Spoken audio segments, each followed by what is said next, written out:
অবশেষে অধিনায়কত্ব ছাড়লেন নাজমুল হোসেন শান্ত।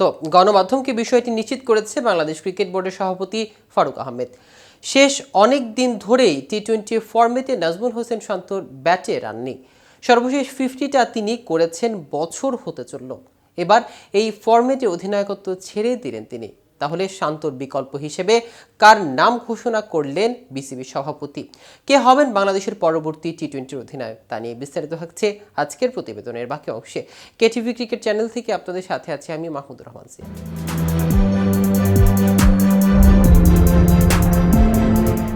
গেল বছর 6 মাস শ্রীলঙ্কার বিপক্ষে সর্বশেষ 50টা করেছিলেন শান্ত।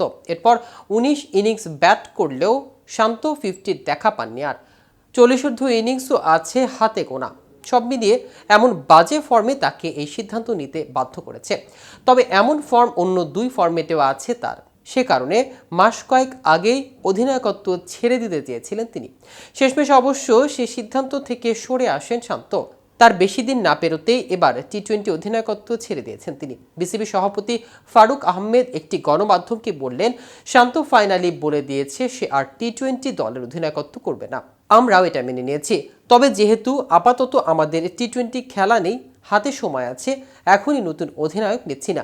তবে যদি চোটের সমস্যা না থাকে ওয়ানডে ও টেস্টে শান্তই অধিনায়ক থাকবে, সেভাবে কথা হয়েছে। অন্য যদি ফর্মেট অবশ্য বহাল তবিয়তে থাকবে শান্ত। সে ফর্মেট দুটো থেকে সরে দাঁড়াননি তিনি। এদিকে টি-20তে নতুন অধিনায়ক কে হবে তা নিয়ে গুঞ্জন, যদিও শেষ সিরিজে লুকিয়ে আছে উত্তরটা। লিটন দাসের অধীনে বাংলাদেশ ওয়েস্ট ইন্ডিজকে 3-0 ব্যবধানে হোয়াইট হাউস করেছে। এরপর লিটন জানিয়েছে বড় সময়ের জন্য অধিনায়কত্ব করতে প্রস্তুত তিনি। অধিনায়কত্বের জন্য মেহেদী হাসান মিরাজ ও তাসকিন আহমেদও ভাবনায় ছিলেন। তবে তাসকিনের চোট প্রবণতা বাধা হয়ে দাঁড়িয়েছে এখনও। এদিকে মিরাজ মূলত টি-20তে দলে থিথু নন বলে তাকে অধিনায়ক করার সম্ভাবনা জোরালো হচ্ছে না। আর তাই কোনো অঘটন না ঘটলে আগামী জিম্বাবুয়ের সিরিজে টি-20 ফরম্যাটে বাংলাদেশ দলে টস করতে নামবে লিটনই। এদিকে নতুন খেলোয়াড়ের খোঁজে ও জাতীয় দলের বাইরে থাকা ক্রিকেটারদের নিজেদের নতুন করে চেনা জানার সুযোগ করে দিতেই এবার বিপিএলে আগে এনসিএল টি-20 টুর্নামেন্টের আয়োজন করেছিল বিসিবি। টুর্নামেন্টের আয়োজনে উদ্দেশ্য অনেকটাই সফল হয়েছে, তবে অনেক আনকোড়া মুখ আলো কেড়েছেন।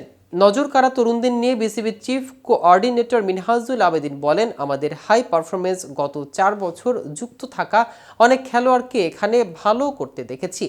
এখন পাইপলাইনে আগামী 4 থেকে 5 বছরের মধ্যে খেলোয়াড় রয়েছে, তারাই ভবিষ্যতে জাতীয় দলের জন্য তৈরি হবে। নতুন করে বল হাতে আলো ছড়িয়েছেন মুকিদুল মুগ্ধ। তাকে নিয়ে মিনহাজুল জানান, ভবিষ্যৎ চিন্তা করে হাই পারফরমেন্সে 4 বছর আগে নেওয়া হয়েছিল মুগ্ধকে। আশা করছি খেলোয়াড়রা যথেষ্ট অভিজ্ঞ হয়েছে। এই সংস্করণে আরও ম্যাচ খেললে আরও কিছু ভালো খেলোয়াড় পাওয়া যাবে, আরও কিছু ভালো পারফর্মার দেখা যাবে। তো ভিউয়ার্স, ভিডিওটি সম্পর্কে আপনাদের কোনো মতামত থাকলে আমাদের কমেন্ট করে জানাতে পারেন।